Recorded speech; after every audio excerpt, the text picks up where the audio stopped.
Gracias por el aviso. A ver, ahí qué dice. Ahora sí, perfecto. Muy amable. Muy bien. Entonces, resolvamos nuestro problema de cómo implementar estructuras de n dimensiones. Ahí sería la situación. Lo que sucede es que, por lo general, excepto en inteligencia de negocios, nosotros manejamos estructuras bidimensionales. Incluso nuestras bases de datos son bidimensionales. Ya pues cuando uno trabaja con inteligencia de negocios es que crea esos cubos en donde relaciona tablas y entonces ya puede tener una visualización diferente de la información empresarial o de lo que esté tratando. ¿Sí? Ok. Entonces, vamos a sumar los componentes de una columna. En nuestro evento evaluativo nos piden la suma de los componentes de una fila, si no estoy equivocado. Ok, entonces incluimos nuestra biblioteca de procedimientos en ensamblador y entremos en el segmento de código. Sí, ahí tenemos, perdón, el segmento de datos. Ahí tenemos 4 almacenamientos o 4 variables declaradas, una en forma de constante y las otras 3 en forma de almacenamiento dimensionado. Entonces, ¿cómo se tiende a escribir una matriz en ensamblador? Pues se tiende a escribir tal y como uno se la diseña, ¿sí? Entenderán que en este caso la matriz está ya definida, quemada en el código, entonces no la muestran así para que la observemos. De otra manera, nosotros simplemente dimensionaríamos una matriz con el número de posiciones que queramos. Bueno, como yo ya estoy en tiempo de depuración, entonces yo ya tengo el código y a mí lo que me puede llegar a interesar es ver en dónde está la matriz. Entonces voy a tratar de ir a la memoria a ver si la encuentro en esta dirección. Por allá en el listado debe decir, pero me voy a atrever a poner esta dirección a ver si por ahí está la matriz. No estuvo como por aquí.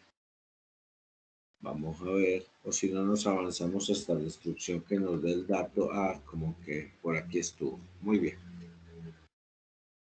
Entonces, echémosle el ojo a qué le definieron a nuestra matriz en el código fuente en ensamblador. Entonces, aparentemente tenemos definido una matriz de 3 filas por 5 columnas. Eso se extrae pues de la declaración del almacenamiento, ¿sí?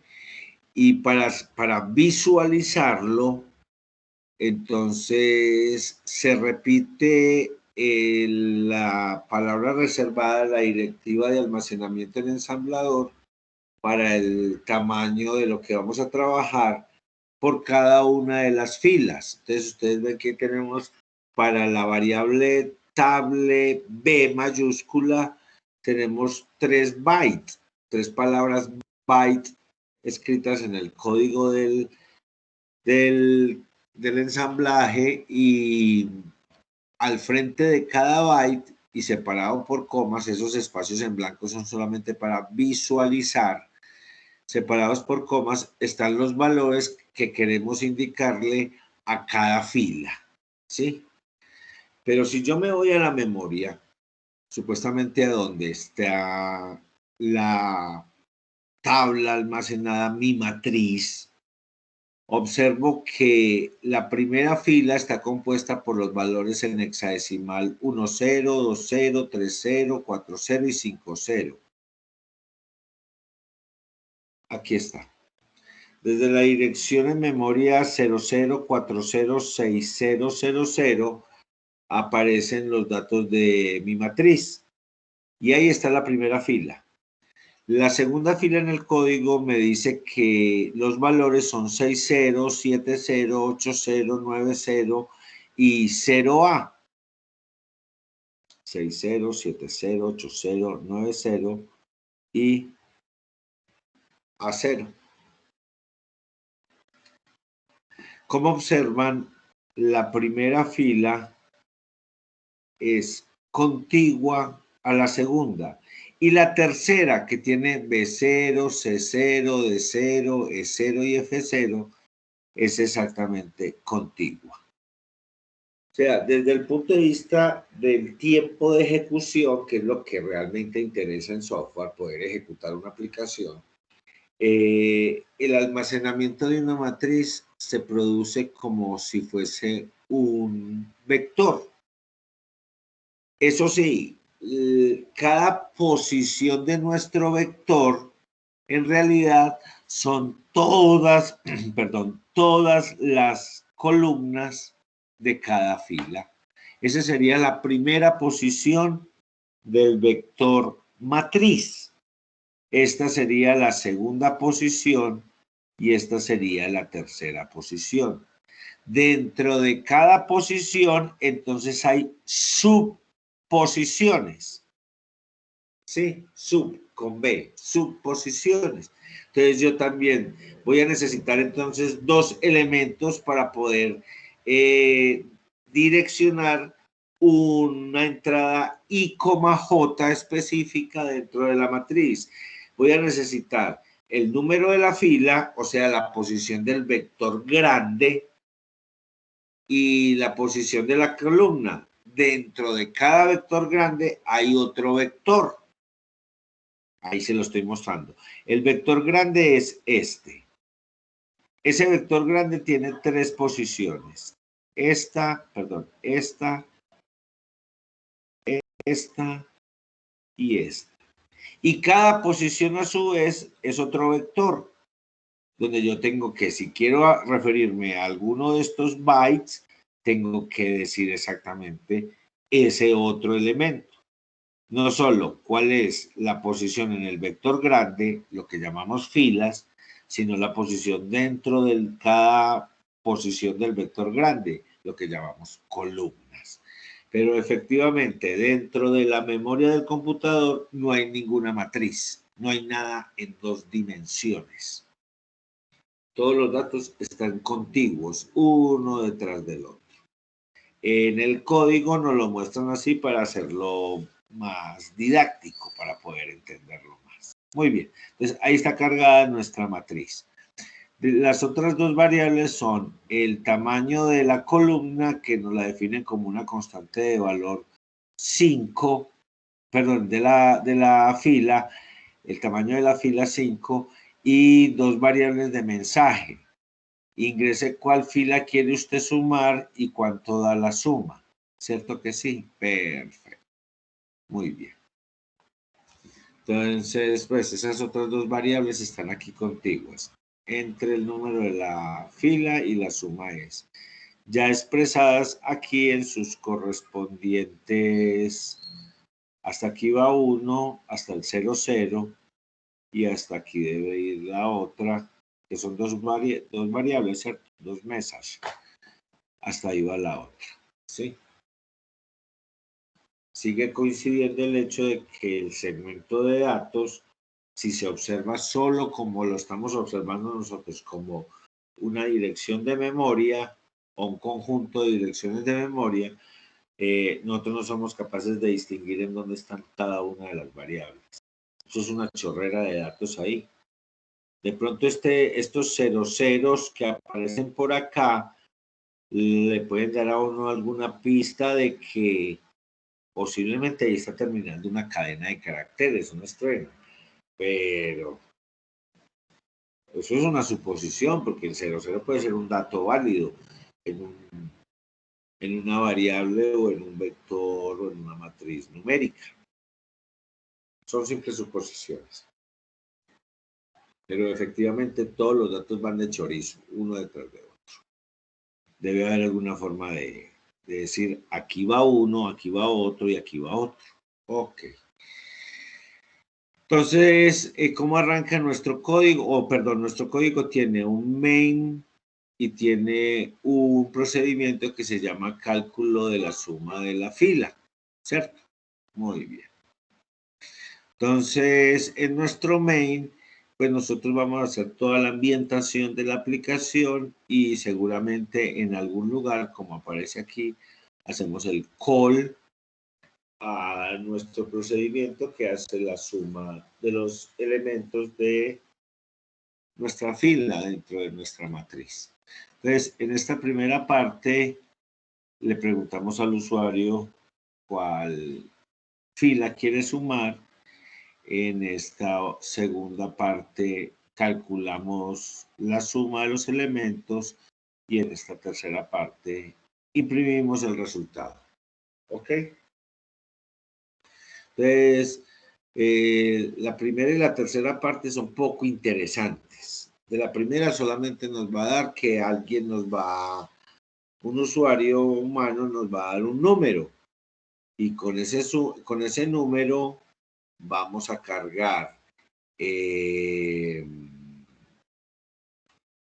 queda cargada en EAX la fila que queremos sumar y utilizamos otros dos registros, EBX y SX, EBX para recorrer supuestamente la tabla. Miren que le estamos asignando la dirección en memoria de nuestro almacenamiento matriz y seguramente esto va a ser un for. Entonces en SX están cargando el número de veces que se repite el for, que ocurre que es 5, el tamaño del número de columnas que tiene la matriz. Entonces hay que hacer 5 sumas. E invocamos nuestro procedimiento calc raw sum. Listo. Muy bien. ¿Qué hace Está muy sencillo.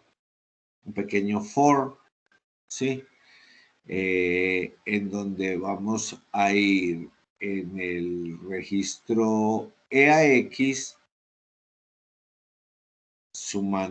llevando la suma. Pero lo interesante es qué vamos a hacer con EBX y qué vamos a hacer con S, ¿sí? Muy bien. Y ahí vamos a constituir lo que decíamos del direccionamiento base índice. Entonces,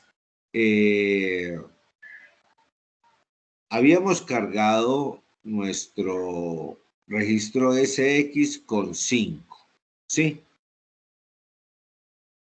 Y miren que a continuación multiplicamos ese valor por lo que haya en EAX, que es lo que hace esta operación mul. Entonces, nosotros en EAX tenemos cargado el número que nos dio el usuario. Como nuestra matriz tiene 3 filas, esta es la fila 0, esta es la fila 1 y esta es la fila 2. Ok. La fila que escoja el usuario desde el punto de vista de donde arranca la matriz, que sería ahí, o en este caso aquí, en ese byte, en ese nivel superior, la que escoja el usuario va a estar a tantos bytes del origen de la matriz. Y recuerde que siempre hemos manejado, hasta el día de hoy, siempre hemos manejado la localización de los elementos de una estructura de datos compuesta, desplazándose una cantidad de bytes desde el origen de esa estructura. ¿Sí? Nosotros en el alto nivel podemos obviar saber dónde arranca la estructura porque la forma en que manejamos las matrices y los vectores es mediante un subíndice. Y el subíndice implícitamente nos está indicando la operación que vamos a ver a continuación, específicamente para el caso de una matriz. Entonces, nuestro usuario puede haber escogido sumar los elementos de la fila 0, sumar los elementos de la fila 1 o sumar los elementos de la fila 2. Si escogió los elementos de la fila 0, eso quiere decir que el primer elemento que requiere trabajar para hacer la suma está donde arranca la matriz. Pero si escoge la fila 1, entonces quedará claro que tengo que recorrer 5 elementos. ¿Cuáles 5? Estos primeros 5 elementos, que en el código son estos elementos que están aquí. Tengo que recorrer estos 5 elementos para pararme en el primer elemento de la fila 1. O sea, en el 6.0 que dice acá, el que les están marcando ahí. Y si el usuario nos escoge la fila 2, entonces yo tengo que recorrer 5 más 5, 10 elementos para alcanzar el primer elemento de la fila 2. O sea que tengo que recorrer estos 5 y tengo que recorrer estos otros 5. Pero siempre recorriendo de a 5 con base en el número de fila que haya escogido el usuario. De tal forma, ingenieras e ingenieros, que si a lo que hay en EAX le multiplico lo que tengo cargado en SX, que es 5, el número de columnas que hay en cada fila. Entonces, si el usuario me dijo, oiga, la fila 0, 0 por 5, 0. Maravilloso. Pero si dijo la fila 1, 1 por 5, 5. Maravilloso. ¿Por qué maravilloso? Porque en el primer caso que me dio 0, me dice, hombre, hay que desplazarse 0 bytes desde el origen de la matriz. Pero cuando me dijo 1, 1 por 5, 5, si esta es la 0, esta es la 1, esta es la 2, esta es la 3, esta es la 4, y ahí se acabó la primera fila. Miren que la primera fila termina en 5, 0. Y íbamos en 4. Y 5, 1 por 5, 5, me da el primer elemento de la segunda fila. Y si el usuario dijo 2, 2 por 5, 10. Entonces, si aquí vamos en 5, 6, 7, 8, 9, 10. Y ocurre que B0 es el primer elemento de la tercera fila, o sea, de la fila 2. Perfecto. Entonces, eso es lo que hace la multiplicación. Esta operación aquí de multiplicación. Recuerden, siempre la multiplicación se hace contra el registro EAX.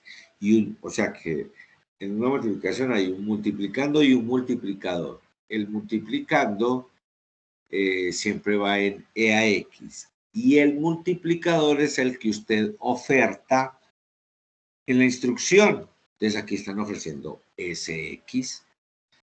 Y como vale 5, entonces ese muñeco que va a quedar el resultado va a quedar en EAX. Ese muñeco nos va a decir en dónde nos tenemos que parar dentro de la matriz, observándola como un conjunto de datos, cada uno de ellos teniendo una dirección de memoria. Entonces yo lo que estoy tratando de hacer ahí es previendo cuál es el valor que debo aplicarle al tipo del arreglo para ir a esa dirección exacta. Muy bien. Como el registro de AX es el trapo de cocina a este nivel, entonces después de que calculamos qué es EAX, cuántas posiciones hay que desplazarse, le vamos a sumar ese número que nos dio la multiplicación, se lo vamos a sumar a EBX. ¿Y qué es lo que había en EBX? Usted observará que en EBX quedó la dirección de arranque de la matriz. Profe, ¿por qué simplemente lo suman? Porque si aquí dio 0 o 5 o 10, se lo suman. Porque nuestra matriz es de tipo byte. Si fuera de tipo word, o sea, de 2 bytes cada posición, entonces estas dos operaciones que tenemos aquí ya no serían tan triviales de interpretar, porque puede que si me dé pararse en el elemento 0 o en el elemento 5 o en el elemento 10, pero al sumarlo yo tendría que multiplicar antes a E a X por el tamaño de cada posición. Y si fuera por 2 bytes, entonces tendría que multiplicarlo por 2. Para después ahí sí poder sumárselo. Si vale 0, no importa. 0 multiplicado por 2 da 0. Pero si vale 1, perdón, si vale 5, que es el otro valor que nos dio, 5 por 2 nos da 10. Entonces ya se nos pararía en el primero de la tercera fila, pero ocurre que es que ese no sería el primero de la tercera fila, sino el primero de la segunda, porque cada uno de los elementos de la primera fila ocuparían 2 bytes. Entonces, mire, yo se lo mostraría si la matriz fuera de palabra cada uno de sus partes. Un elemento, 2 elementos, 3 elementos, 4 elementos, 5 elementos. Sí, ahí tendríamos los primeros 5 elementos, la fila número 1, pues la fila 0, la primera fila es lo que quería decir, de la matriz, si la matriz fuera de palabra, de 2 bytes. Entonces, en esta operación hay que considerar eso. Lo hacen trivial de sumarlo porque es bytes, pero entonces tendríamos que agregarle algo adicional acá si fuera de tipo palabra. Si fuera de palabra doble, entonces habría que multiplicarlos por 4. Y si es palabra cuádruple, entonces habría que multiplicarlo por 8 antes de poderlo sumar. Entonces, revisemos qué nos queda aquí. Nos queda EBX con la dirección del primer elemento de la fila que el usuario pidió sumar. Ok, el primer elemento. ¿Qué nos queda en SX? Nos va a quedar el valor de 5, ¿cierto? Al multiplicar, al utilizar la operación mul, el que se afecta es el registro EAX. El registro SX no cambió para nada. Y eso quedó cargado desde la invocación en 5. O sea, independiente de cuál sea la fila que escoja el usuario, hay que sumar 5 elementos. Entonces ya nuestro SX quedó listo para el for. Como decidimos que EAX era el trapo de cocina, vea, ya lo usé en 4 instrucciones, 4 usos diferentes de EAX. Primer uso, para capturar el número de la fila que el usuario quiere sumar. Segundo uso, para calcular mediante una multiplicación cuál es el desplazamiento en elementos dentro de la matriz, que sabemos que está implementada como un vector. Pues necesitamos ese desplazamiento para ir al principio de cada fila. Tercera instrucción en que la usamos y es para sacarle ese valor que tenía y calcular en otro registro cuál es la dirección en memoria del primer elemento de la fila que se quiere sumar. Y ahora, cuarto uso, en la cuarta instrucción, lo vamos a usar como acumulador, como originalmente se inventó el registro de AX. Como les dije, por eso se llama A, de accumulator. ¿Sí? Entonces, ahí quería hacer referencia a eso, es para que vean la potencia del registro o de los registros de la máquina, pero sobre todo de la plasticidad neuronal que tenemos que tener nosotros para programar a este nivel. Una misma cosa que nos dijeron que era una variable temporal, realmente es absolutamente temporal. En 4 instrucciones la usaron para 4 cosas totalmente diferentes, totalmente diferentes. Y cuando corramos esto, nos va a dar el cálculo correcto. No hay ningún problema. Nosotros en el alto nivel tenemos un encasillamiento muy teso con las variables. Las variables son para lo que son. ¿Qué tanto es que nos enseñan que dentro de un mismo módulo de software no pueden haber 2 variables con el mismo nombre? Pero entre módulos de software sí pueden haber. Y hay otro problema, si la variable que estoy usando entre 2 módulos diferentes que tienen el mismo nombre, también tiene una variable global con el mismo nombre que está dentro de la solución de software, entonces lo que había solucionado al separar el software en módulos, y ahí es una razón adicional para modularizar el software. A ver, la historia arranca con que el software no era modular, ¿sí? Y el ensamblador, hasta que empezamos a ver procedimientos, era todos los programas un bloque monolítico, una sola piedra de código en ensamblador, ¿sí?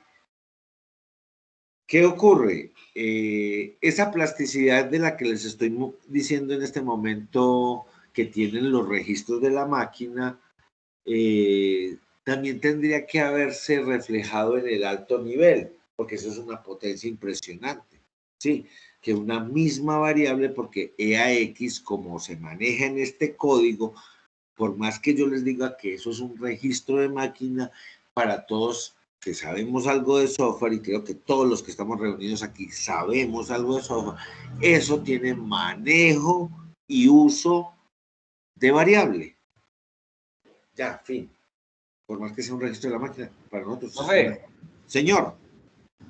O sea que, digamos que en el alto nivel, todo este tema de toda esa programación modular o digamos que orientada pues como a temas de objetos, Sí, señor. debe ser o sea, debe haber una relación, digamos que total con el tema del bajo nivel.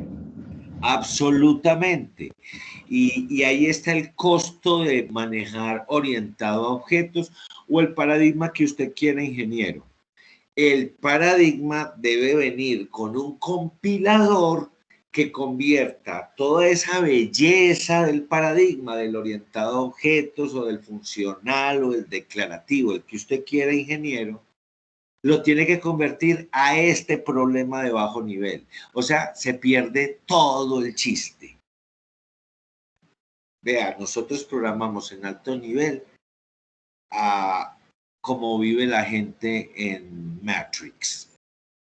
¿Se acuerda la escena del mancito que traiciona a la alianza de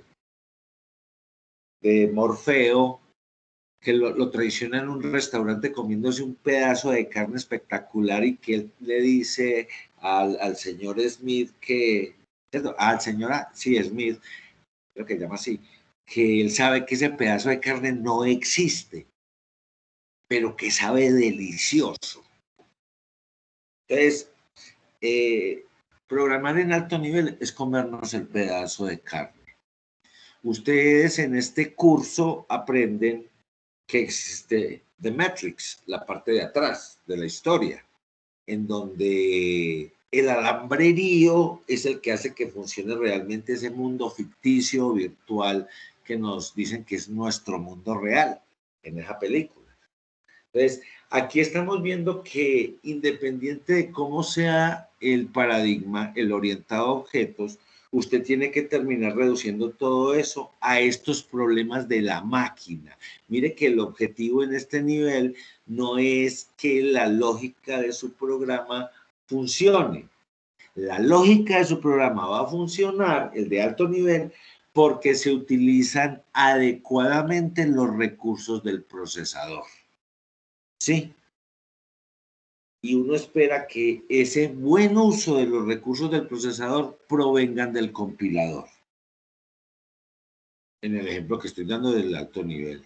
El otro que siempre he dado es, estamos programando ya en bajo nivel, o sea, nos saltamos el alto nivel, no tenemos orientación a objetos, esto es imperativo no estructurado, así de simple. Esto usted lo programa, como lo hemos visto, como le dé a uno la gana. Uno manipula la máquina como quiere. Se supone que uno debe tener un cierto bagaje, una cierta experiencia para hacer un uso eficiente de los recursos de la máquina. Entonces, ¿qué es lo que le estoy diciendo con referencia a su pregunta y a lo que veníamos hablando? Que en el alto nivel usted no tiene una variable que la pueda llevar y traer en un conjunto de instrucciones para asistirlo, para ser su asistente, su variable temporal, para hacer los cálculos. ¿Por qué? Porque no la usa. No es que no la pueda usar, usted sí la puede usar, pero ¿por qué no la usa? Porque la instrucción, como se la enseñaron a escribir en alto nivel, obvia, hace invisible las variables temporales. Usted debe entender y permítame un segundito, yo utilizo el tablero, solo un momento, que si yo escribo A igual a B más C menos D, pongamos la A en minúscula, para ustedes ser claro que aquí hay que resolver primero esto y el resultado de eso aplicarlo a menos D. Ahí hay una variable temporal, sino que usted la obvia. Como su cerebro es el que está haciendo la ejecución en el momento. En este momento estamos analizando esta instrucción. No estamos bajo ningún IDE y eso no está escrito en ningún lenguaje. Y yo no lo puedo mandar a compilar, pero nosotros tenemos nuestro cerebro, que es un compilador. Y con los años de experiencia que tenemos en esta pendejada, somos muy buenos compiladores en el lenguaje que manejemos. Supongamos que todos manejamos ese lenguaje que yo acabo de escribir ahí. Para lo que debe quedar claro a todos es que nuestro cerebro dice B más C menos D. A ver, ¿qué vale B? ¿Qué vale C? ¿Qué vale D? Pero increíble, cuando uno le da valores a las variables, hace la operación como lo hace el computador. Coge el valor de B y se lo suma a C. Y lo que D le resta lo que valga D. No me diga que usted tiene un cerebro que es capaz de hacer esta operación de totazo. Le digo que si está tomando mi curso está perdiendo el tiempo. Si usted es capaz de hacer operaciones trinarias o cuaternarias en su cerebro, usted es una genio o un genio. Porque las personas que tenemos nuestras neuronas así medio normalitas y yo con mis años más apagaditas que las de ustedes, tenemos que hacer primero B más C y el resultado restarle D. Y efectivamente así lo va a hacer el computador, pero observará que uno puede preguntar, oíste, ¿y dónde quedó el resultado de B más C? Que es el que se le va a aplicar el menos D. Y más aún, cuando terminemos de hacer toda esta operación, ¿en dónde va a quedar el resultado? Oye, ¿y por qué pregunta usted eso? Porque mire que la instrucción no se ha completado. Después de obtener este resultado, que en algún lugar debe quedar, hay que llevarlo a la variable A. En lo que les acabo de decir, les mencioné dos variables fantasmas, dos variables invisibles, dos variables temporales, para resolver una instrucción tan trivial como esa. Hay instrucciones muy bravas. Esta es una tontería. Deme los valores de B, C y D y le redigo cuánto da eso, sin ningún misterio. Y para esa instrucción aparecieron dos variables que no son ni declaradas, ni usted tiene que considerarlas en el momento de escribir esta instrucción en alto nivel. Lo que hay que considerar es que esas cuatro variables estén declaradas y que los tipos de las variables aguanten esa operación que está ahí. Pero esos son problemas de nosotros. Claro, si yo declaré la variable string, ¿cómo lo va a poner a hacer estos chistes? Pero es que eso es del conocimiento de nosotros. Pero el de las dos variables que yo le mostré, esas variables tácitas, invisibles, temporales, no necesariamente era del conocimiento de nosotros. En este curso, y usted mira, sí, ya lo había conocido, yo le digo, maravilloso. Entonces, con el curso está refrendando lo que pudo haber aprendido antes. Pero yo parto del hecho de que no necesariamente todos los que estén escuchando y tomando este curso han pasado por alguna experiencia de este nivel. Yo tengo que explicarlo absolutamente todo. Y aquí le estoy explicando que para hacer 4 instrucciones de bajo nivel que implican, ojo, ¿qué es lo que implica? Leer un dato del usuario, o sea, la aplicación es interactiva. Y si el usuario no me mete el dato, esta aplicación no progresa. O sea que el resto de lógica no es verificable si el usuario no ingresa un dato. ¿Sí? Esa es la importancia de ser interactivo. Que el resto de la lógica no se puede probar si no se tiene el dato de entrada. Y usamos el registro EAX para capturar ese dato. A continuación, volvemos a utilizar nuestro registro EAX para alterarlo en una multiplicación. Y el dato que obtenemos no tiene nada que ver necesariamente con lo que el usuario me dijo. El usuario me dijo la fila 1 y después de ejecutar la instrucción de la línea 47 en EAX me queda un 0, un 5 o un 10 para este código específico, ¿sí? Un 0, un 5 o un 10. Y el usuario, lo más parecido a esos tres datos es que me haya pedido sumar la fila 0. Pero los otros dos valores que me puede pedir el usuario son el 1 y el 2. Y el 1 y el 2 no se parecen en nada ni al 5 ni al 10. O sea que EAX quedó transformado en un valor que no tiene remembranza, que no tiene memoria directa con el valor anterior que tenía. O sea, por eso es temporal, porque no tiene memoria de lo anterior. En la instrucción 48 lo utilizan para terminar una suma. O sea que en las dos anteriores estaba en el lado izquierdo de una instrucción. En la 48 está en el lado derecho de una instrucción. Cambió su posición. En las dos anteriores era un almacenaje, una variable sobre la que se efectuaba un write, una escritura. Aquí la estamos utilizando en modo read, en lectura. Cambió la operación de la variable. Tercer uso diferente que le hacemos a esa variable temporal. Y en la línea 49 la volvemos a poner en el lado izquierdo de una instrucción y la inicializamos en 0 porque 0 es el módulo de una suma porque vamos a utilizar el registro de AX para llevar los subtotales de lo que quiere hacer la aplicación, que es indicarnos cuál es la suma de los elementos de la fila de una matriz.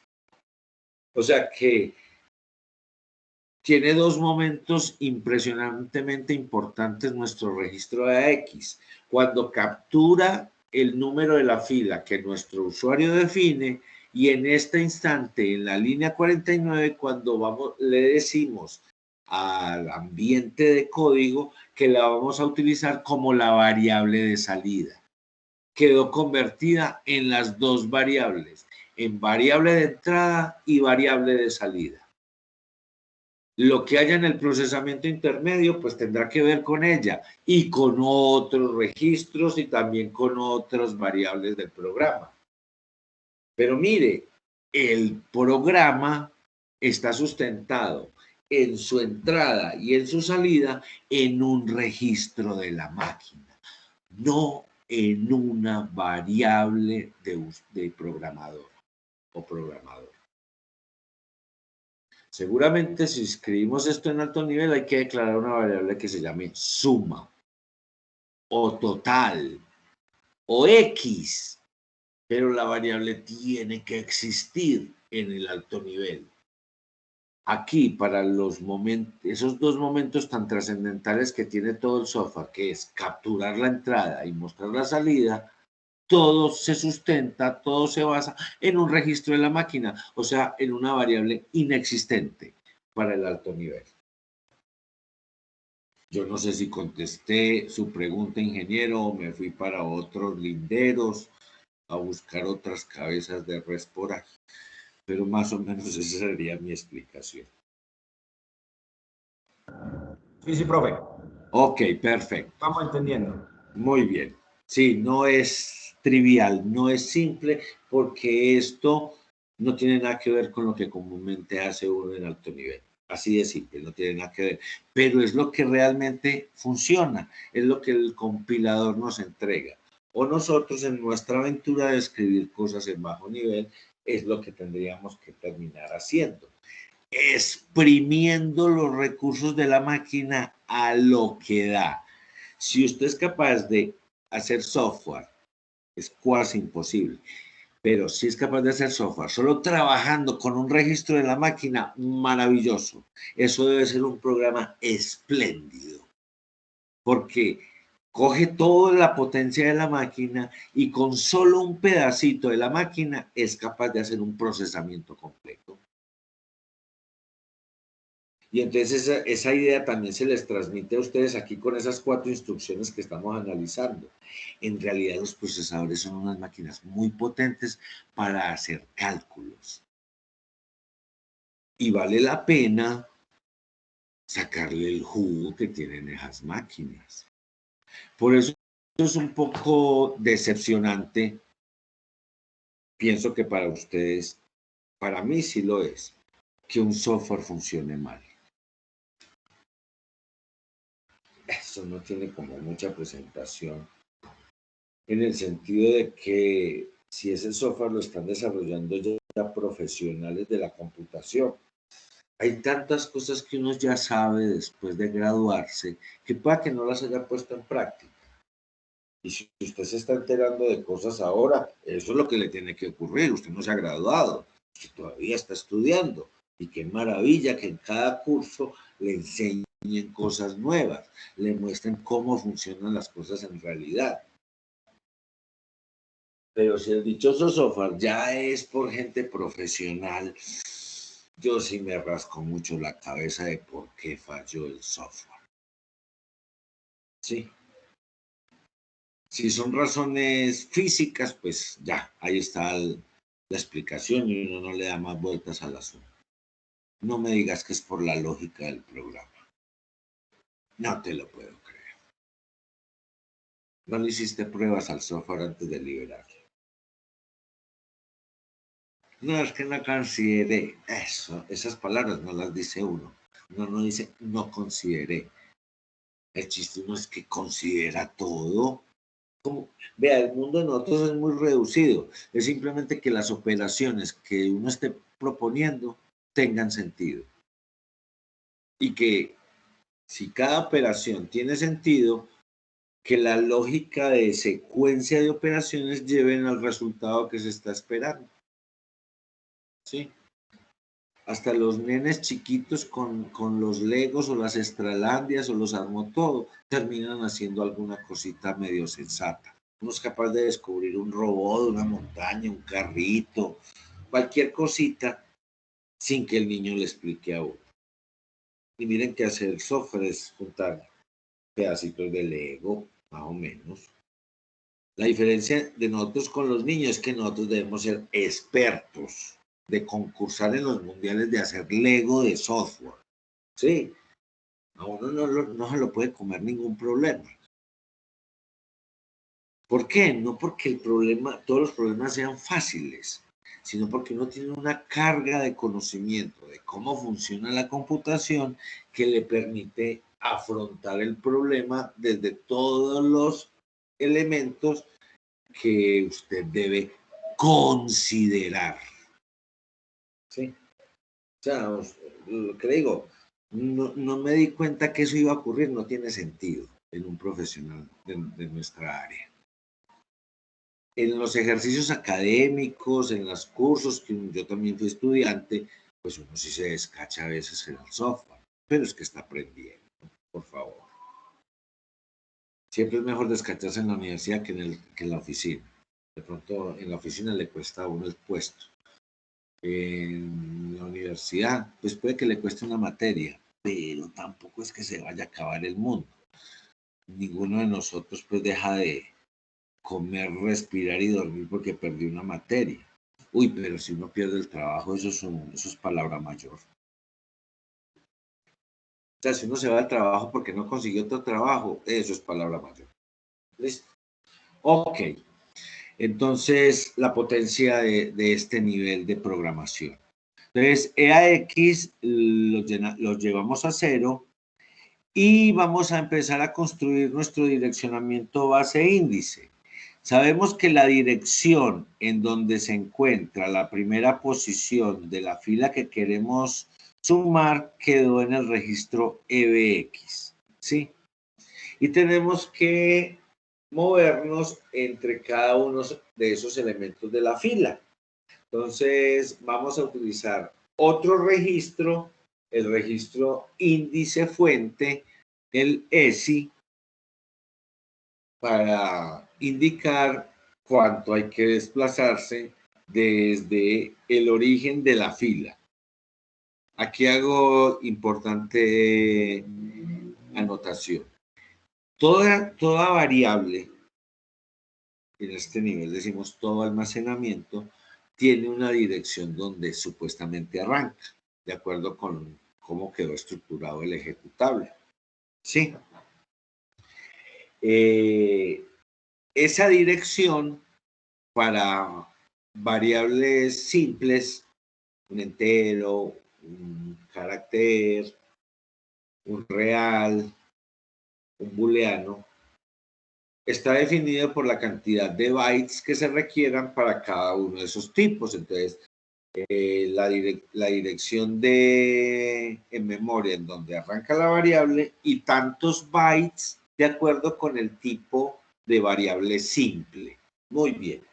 Pero con las variables compuestas, como nuestra matriz, nosotros entendemos que, independiente de cómo quede en memoria, es el manejo lógico que nosotros le vamos a dar a los datos, nuestra dirección de referencia no es estática.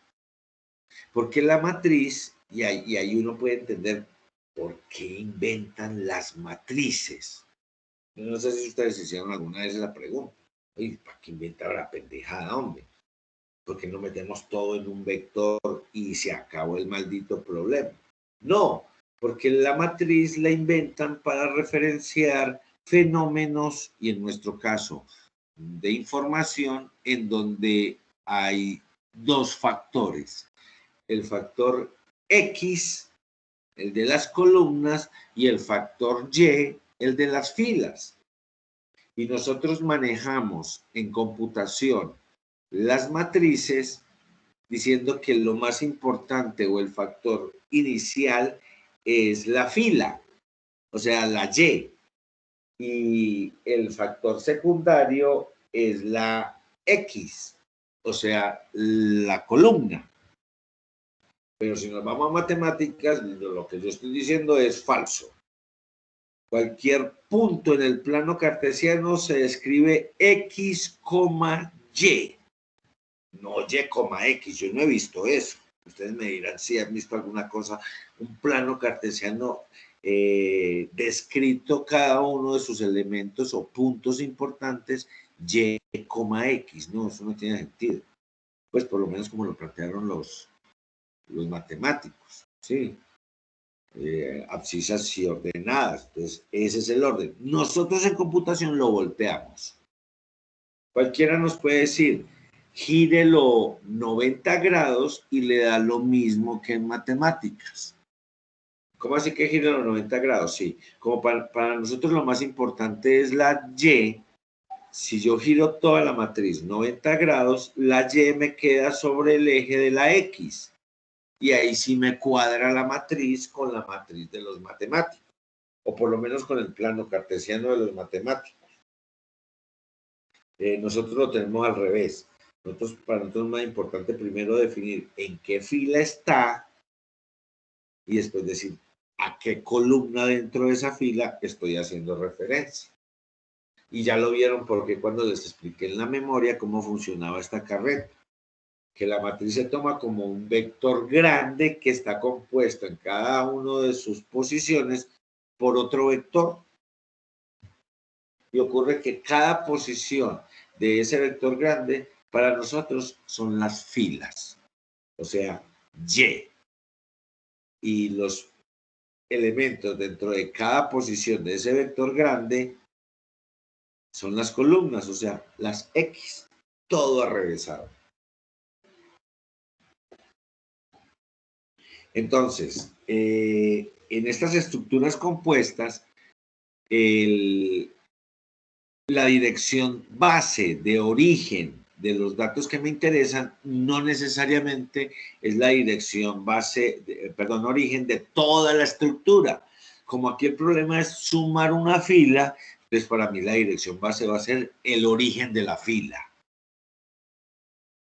Y sobre esa fila me voy a desplazar.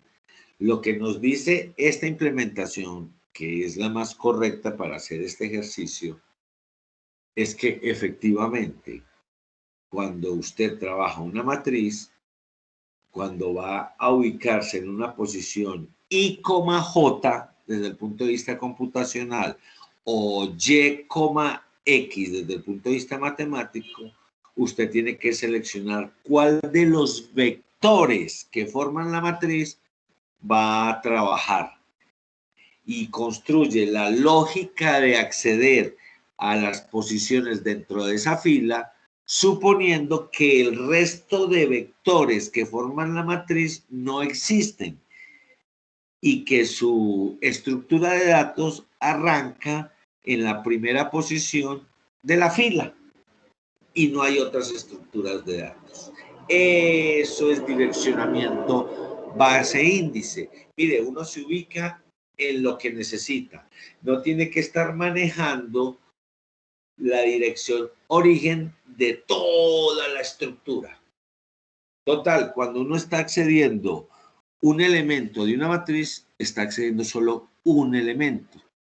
No sé si usted entre los corchetes de su lenguaje de alto nivel pueda poner 4 subíndices para hablar al mismo tiempo de 2 posiciones simultáneas de la matriz. Eso yo no lo he visto y no creo que usted me vaya a decir que sí existe. No, si yo tengo una instrucción que tiene que manejar varias posiciones de la matriz, cada posición hay que referirla independientemente. ¿Eso a qué nos lleva? A que viendo cómo se implementa en ensamblador, por eso es que se da ese asunto. Por eso es que yo no puedo poner 4 subíndices en una matriz, en una instrucción, cuando quiera trabajar sobre 2 valores de la matriz. No, porque por cada posición que usted referencie en el alto nivel de la matriz, hay que hacer el cálculo de dónde arranca la fila, la I que usted escribió, y calcular dónde queda la J. Por cada vez que aparezca una referencia a la matriz en la instrucción. Si usted tiene una instrucción que tiene 5 referencias a la matriz, hay que hacer 5 veces esto que les estoy diciendo acá. Calcularle el origen a la fila y a partir de eso indicar en dónde está el J que yo quiero trabajar. Entonces, nuestro registro de BX nos va a servir de base de la fila y nuestro registro ESI nos va a servir como desplazamiento desde ese origen. O sea que EBX va a ser de I y ESI va a ser de J. En el alto nivel cuando decimos matriz sub I, J, más o menos. Entonces, como tenemos que recorrer toda la fila, entonces es claro que ESI, que es J, tiene que recorrer todas las columnas de la fila. Por eso arranca en 0. Y nos metemos en el for. ¿Y qué dice el for? Oiga, mueva a E de X con rellenos de ceros para que, como el dato es byte, ¿cierto? Nuestra matriz es de tamaño byte. Nuestra matriz numérica de enteros es de enteros cortos, de tipo byte. Ya hablamos ahorita que si fuera palabra o si fuera palabra doble. Listo, simplemente acomodamos el código al tamaño que nos ponga. En este caso el ejemplo es que sea byte, ¿sí? Entonces, movemos a E de X, no lo hemos trabajado hasta ahora, hemos trabajado E a X y ya aquí lo encadenamos a hacer el resultado temporal y final de la suma. EBX ya sabemos que es nuestra dirección base. SX es la variable del for. Entonces aquí ya solo me está quedando y ESI. Me están quedando EDX y EDI. Pues usemos EDX porque yo no voy a hacer ninguna operación de índices. Aunque EDI también resistiría a una operación de suma, no es como muy normal que eso ocurra. Entonces, el registro que me está quedando es EDX. Y como es un registro de 32 y le voy a llevar algo de 8 bits, o sea, de bytes, entonces le digo que ese movimiento lo haga rellenando con ceros el resto del registro EDX. O sea que por cada movimiento, por cada vez que se ejecute esta instrucción, me van a rellenar 8, 24 bits en 0. Dividido 4, 6 nibbles en 0. Y aquí está el direccionamiento base índice. Esta parte de acá simplemente es para trabajar como apuntador a byte el resultado que se está dando aquí. Entonces, observe. Los corchetes significa extraiga el contenido de esa dirección de memoria. Pero para calcular la dirección de memoria, yo activo una suma. Entonces, mire, es una operación de asignación porque es un move. Esto de los ceros, pues ya se lo expliqué por los tamaños diferentes. Pero es una operación de asignación a un registro de la máquina de un valor. Pero para calcular en dónde está ese valor, hay que hacer una suma.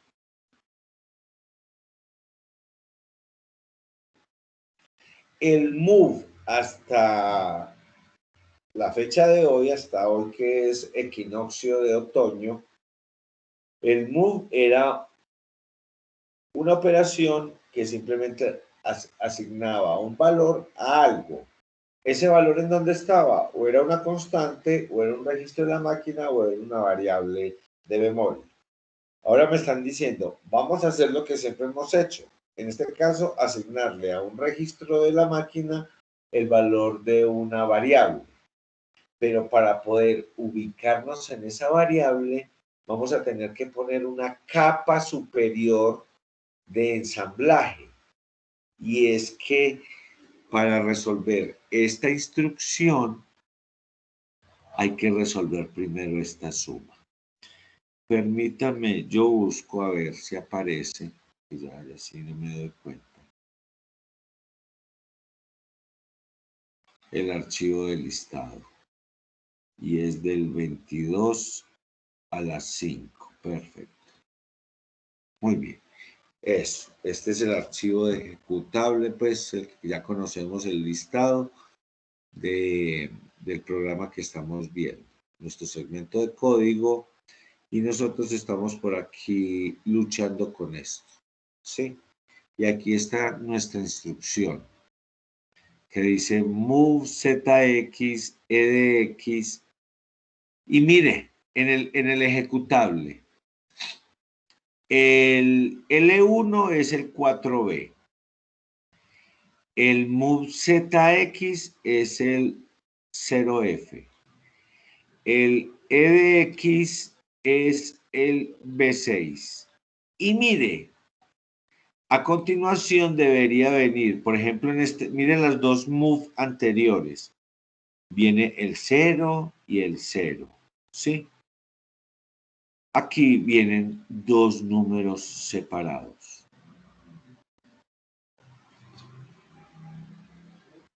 Y esos dos números separados hacen referencia a estos dos registros. Pero entre estos dos números separados está la operación de suma. ¿Sí? Mire que usted no me puede decir, como dijimos, EBX tiene la dirección donde arranca el primer elemento de cada fila. Entonces uno dice, aquí dice 1, 4. Busquemos en los datos, aquí arriba, 1, 4. Un valor de dirección que diga 1, 4. No hay específicamente eso. Más aún, el 1, 4, si fuera una dirección, caería dentro de la variable mensaje. Pero yo sé que eso de allá abajo está hablando de estos datos que están aquí. ¿Sí? Entonces, en el ejecutable me están diciendo que yo le puedo indicar al procesador dentro de la misma instrucción que me ejecute operaciones o suboperaciones, subinstrucciones de máquina.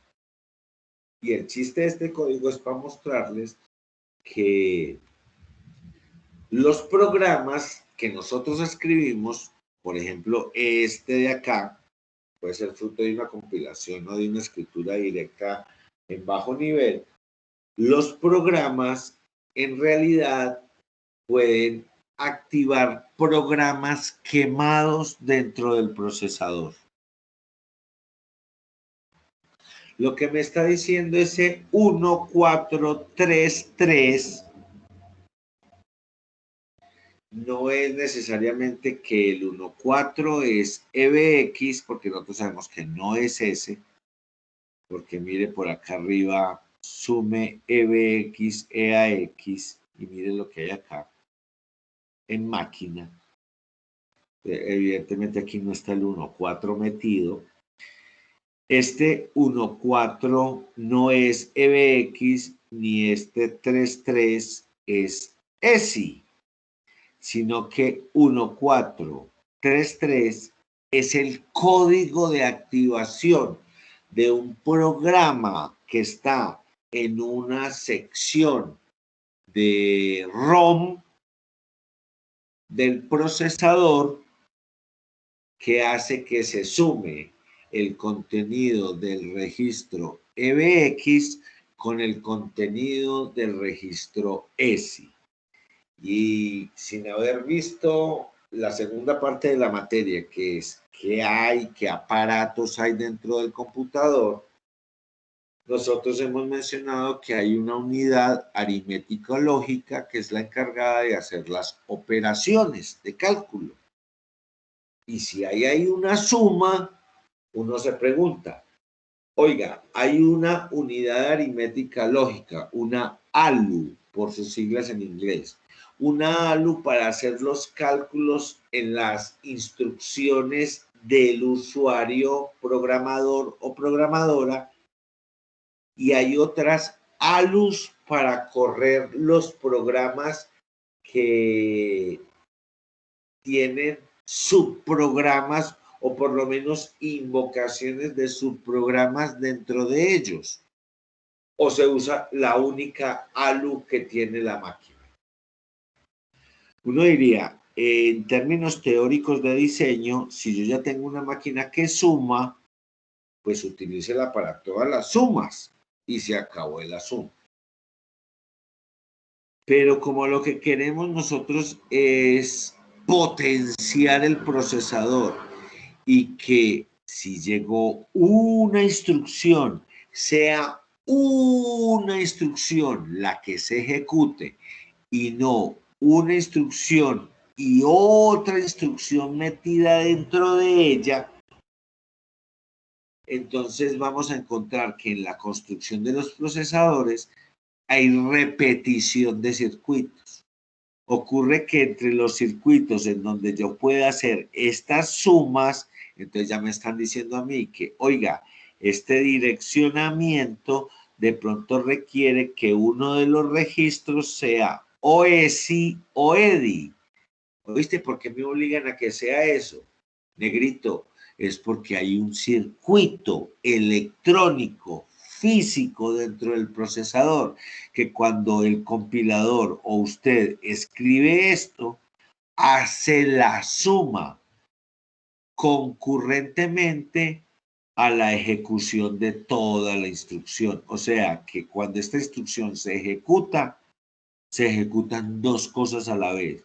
Tanto el move como la suma. Y usted entenderá que cuando digo a la vez es que primero tiene que haberse ejecutado este para después de energizar EDX, transportar el contenido a este registro. O sea que la unidad de control que yo le he contado, que es el cerebro del cerebro de todo este asunto de la computación, no resulta ser un cerebro tan simplón. Es un cerebro que tiene que entender que dentro de las instrucciones pueden venir otras instrucciones. A ver, sigue siendo de bajo nivel del código de máquina, porque eso es una suma de dos registros del procesador. Sí, pero es una suma que seguramente va a energizar otros circuitos y que como, mire la promesa del procesador, esa es la promesa. Hacer esta instrucción, teniendo esta suma aquí adentro o no teniéndola, debe consumir el mismo tiempo de procesamiento, o sea, el mismo número de ciclos del reloj, que si tuviese la suma, esa es la promesa del procesador.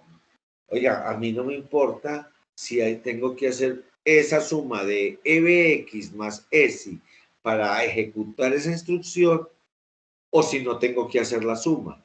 De todos modos, esa instrucción se tiene que ejecutar en 1.5 ciclos de reloj, porque así está construida esta máquina. ¿Sí? Si los move empiezan a durar menos o más, debe haber un sistema que alarme al procesador y de paso al sistema operativo de que algo está pasando a nivel de hardware. Esto no es que, venga, si lo hacemos más rápido, no le contamos a nadie y todos quedan felices. No, salirse del rango es peligroso, por abajo o por arriba, cualquiera de los dos casos. Y el computador tiene que avisarle al sistema operativo o al que sea de que se está saliendo de los rangos de funcionamiento esperado.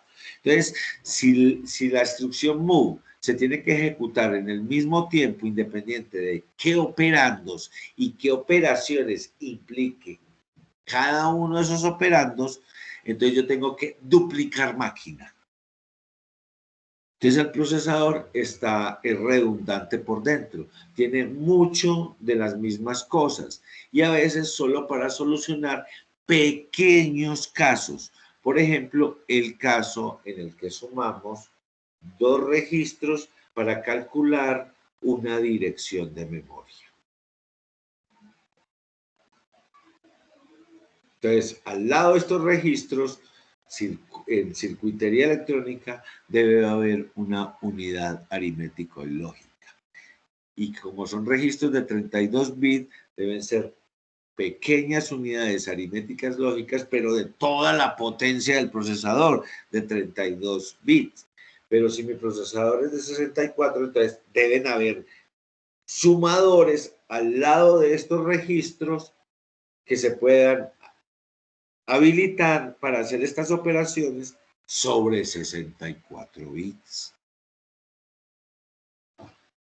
Entonces, les estoy explicando el origen de algo que vamos a ver más adelante, que es el hilado en los núcleos de un procesador. ¿Oíste? Esa pendejada, ¿por qué la tuvieron que inventar?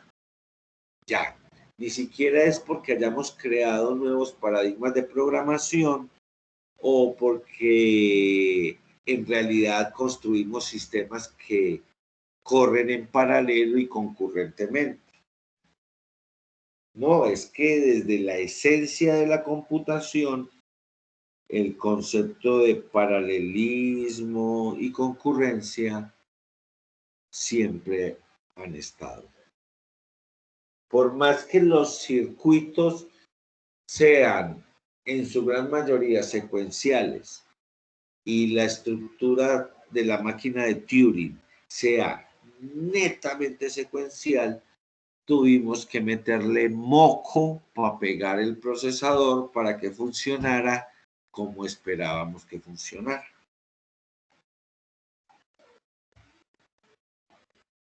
Alguien le puede preguntar a uno. Yo ya les he dicho que yo no soy un experto en mecánica automotriz. A uno le pueden preguntar, oíste, ¿cómo se arranca un motor a explosión de gasolina? Y uno puede responder, para prender un motor a explosión de gasolina se necesita otro motor, un motor eléctrico, que genere una chispa lo suficientemente fuerte para que encienda la mezcla que se produce durante el encendido, cuando uno le da arranque al vehículo, a cualquiera que sea. Entonces no es tan raro pensar que para que ciertos motores más grandes funcionen, se necesitan motores más pequeños e incluso con una naturaleza de energía totalmente diferente. La batería de los vehículos se necesita para muchas cosas y principalmente para arrancarlos, porque tienen que alimentar un motor que arranque al motor. ¿Sí? Hasta los seres humanos funcionamos así.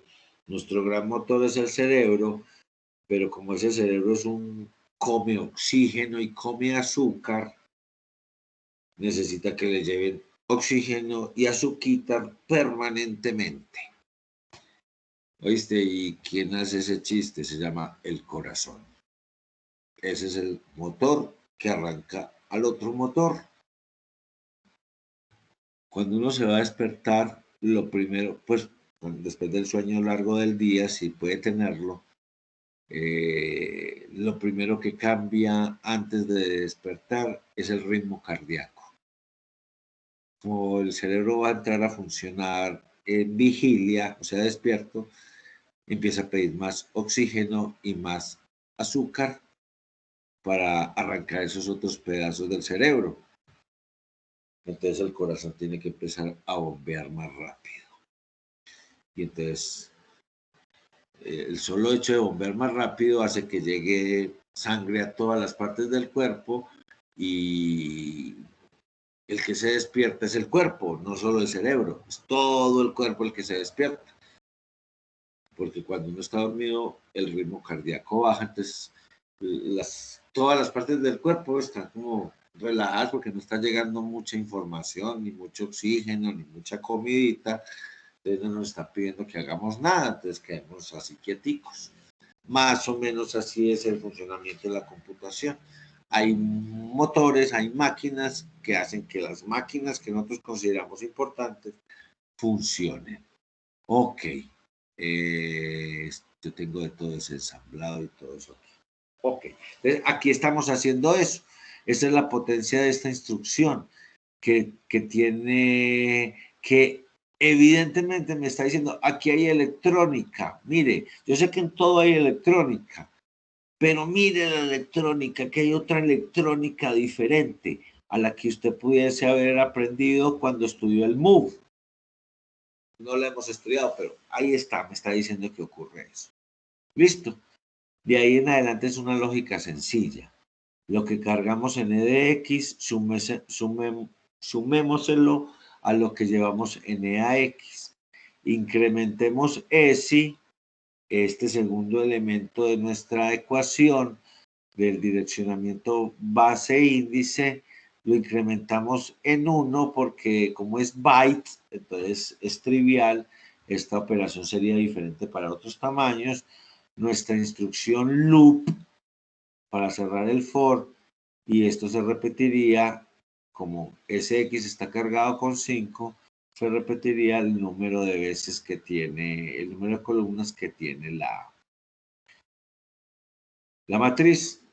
Peguémosle una corridita a esto, ingenieras e ingenieros, después de haber explicado pues lo interesante de esto, nos va a salir un mensaje en pantalla en donde nos piden que ingresemos un número, ingresemos el 1.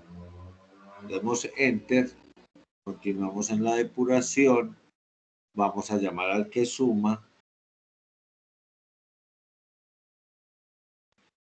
No le puse punto de control a este procedimiento, ahí nos va a sacar la suma NAX y nos la va a mostrar, perdón, afuera. A ver, ¿dónde estoy parado aquí? Ya debe haber impreso 280 el resultado. Retorno acá y termino en el exit la ejecución.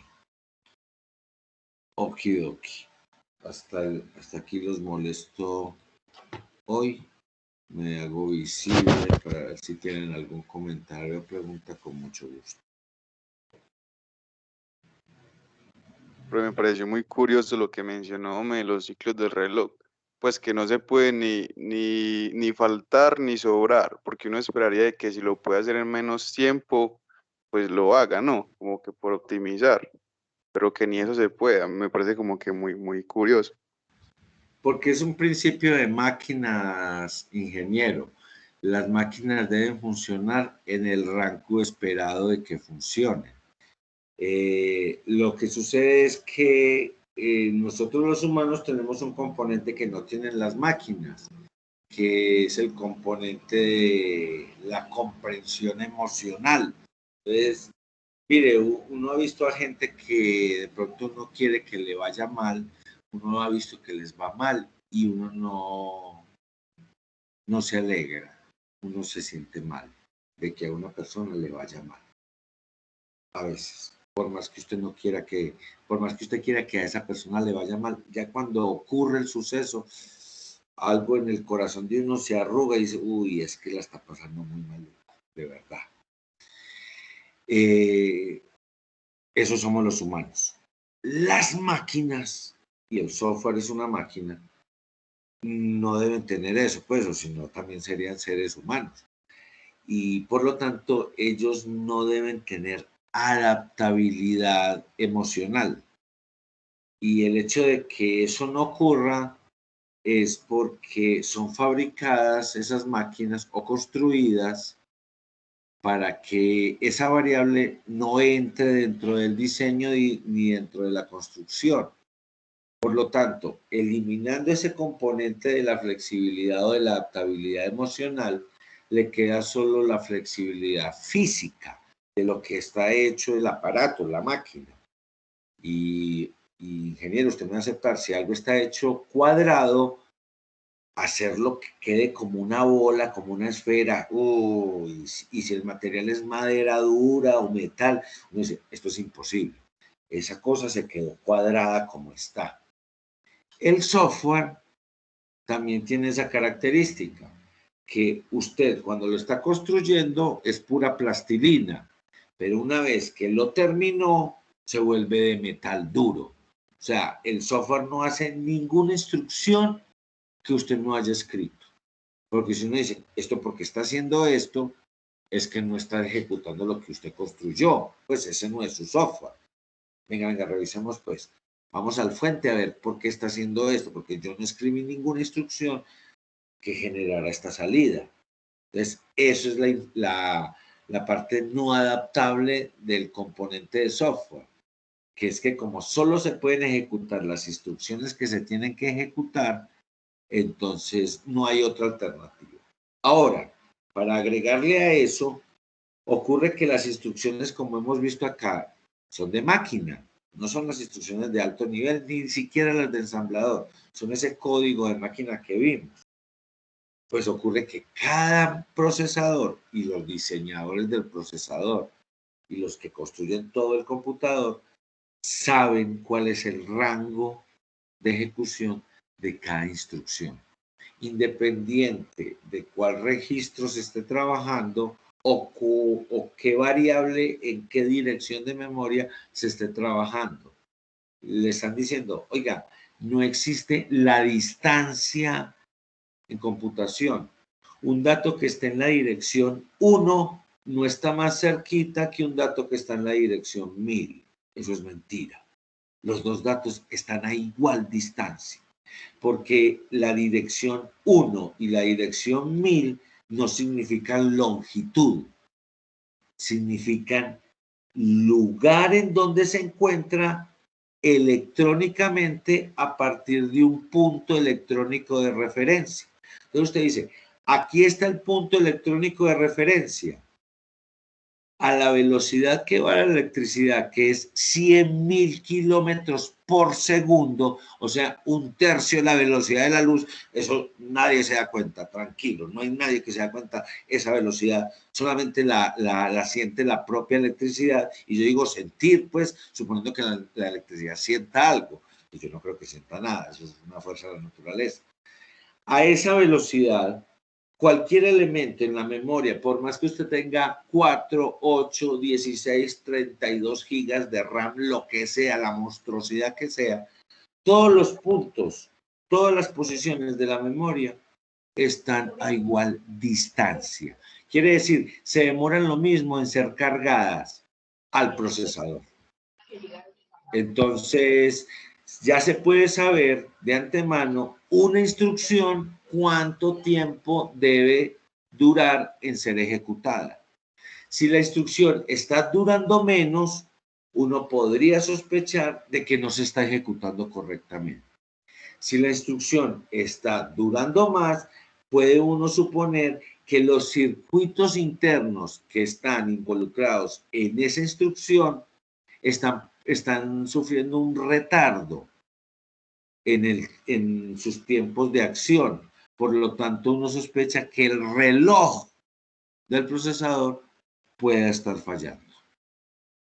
Por eso le digo que si la instrucción debe durar 1.5 ciclos de reloj, más o menos un numerito muy pequeño, eso es lo que tienen que durar. Y debe haber un componente dentro de la máquina que esté llevando ese control. ¿Viste cuánto duró esta instrucción? ¿Cuánto duró esta otra? ¿Está dentro de los rangos? Sí. Porque usted se puede imaginar algo.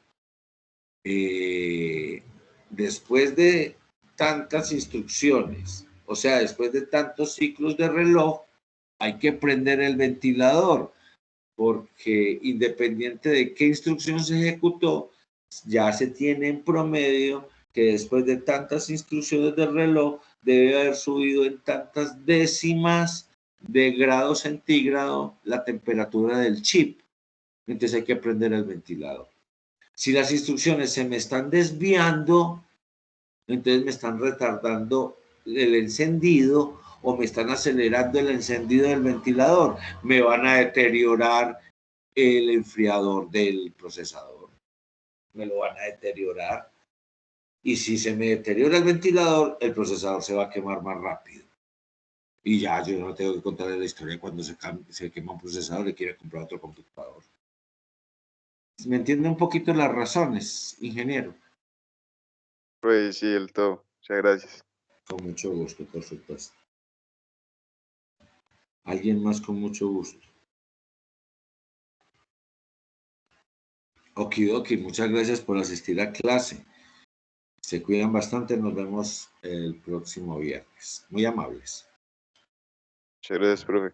Gracias, profe. Gracias, profe. Feliz noche. Feliz noche, muy amables, que estén muy bien. Profe, gracias. Con gusto, por supuesto, ingeniero. Permítame, yo detengo la grabación para que no se nos salga.